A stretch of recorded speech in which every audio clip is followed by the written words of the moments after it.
मयूरभंज जिले में निर्वाचन ताती सबु राजनैतिक दल नामांकन दाखल पूर्व शक्ति प्रदर्शन बीजेडी बीजेपी कांग्रेस सांगक जिलार भंजसेनार प्रार्थी माने निज निज समर्थकों सहित शोभायात्रा बाहरी सहर परिक्रमा करते रिटर्निंग ऑफिसर निकट में नामांकन पत्र दाखल कर मयूरभंज लोकसभा आसन प्रार्थी समेत बारिपदा मोरडा बड़साही बांगिरीपोषी विधानसभा आसन पर विभिन्न दलर प्रार्थी माने नोमिनेशन करिसेंती।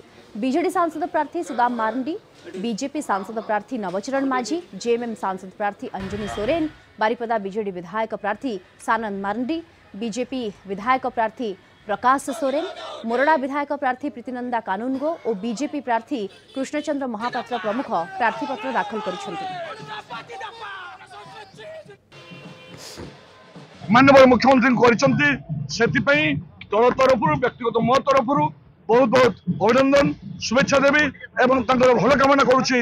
आगामी दिन मयूरभंजवासी भल मंगल हो पाने आम भविष्य वंश मैंने भल रुहतु ए संदेश देवाई चाहे।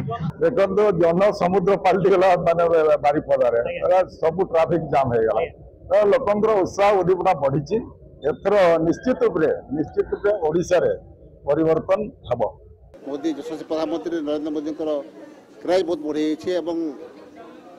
प्रथम कथा हूँ ओडिशा रे नुआ सरकार गढ़ाई लोकंर आग्रह बहुत बढ़ी डबल इंजिन सरकार करने आग्रह प्रकाश कर।